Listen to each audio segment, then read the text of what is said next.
Hello guys, assalamualaikum. Magluluto na naman tayo ng ating spaghetti. Ito ay onion at saka garlic lang. Magluluto tayo ng ito ng sibuyas. Isa lang po natin yung onion at saka garlic. Marami tayong onion guys. Sa Pilipinas lang ito. Napakamahal ng onion sa atin. Pero dito sa ibang bansa, Magluluto tayo, kailangan natin mura lang sa kanila.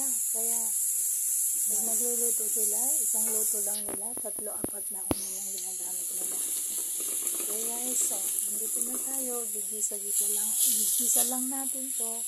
Tapos nilagay ko na po yung yung meat natin, beef meat natin. Dalawa po yung lulutuin ko ngayon kasi yung Moroccan fillings at saka yung spaghetti.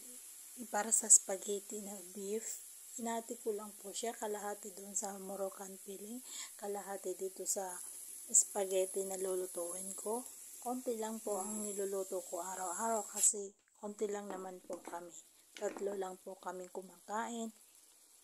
So, kaya konti lang po yung niluluto namin. Actually, marami pa nga po itong niluto ko kasi yung bata, konti lang siya kumain. 3 lang kami, 4 yung bata. So, yan guys. Mga ilang araw yan, lalagay ko lang sa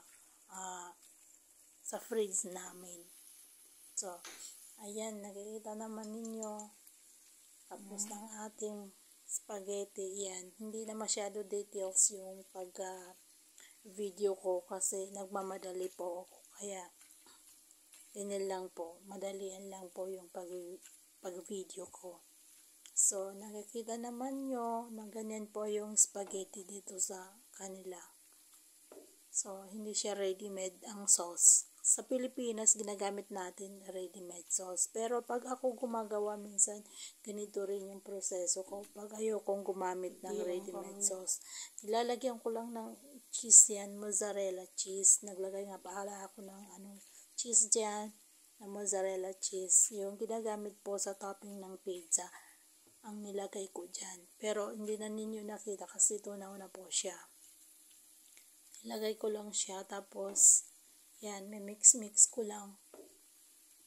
Ayan po guys, naglagay ako ng dyan, coriander leaves at saka parsley leaves.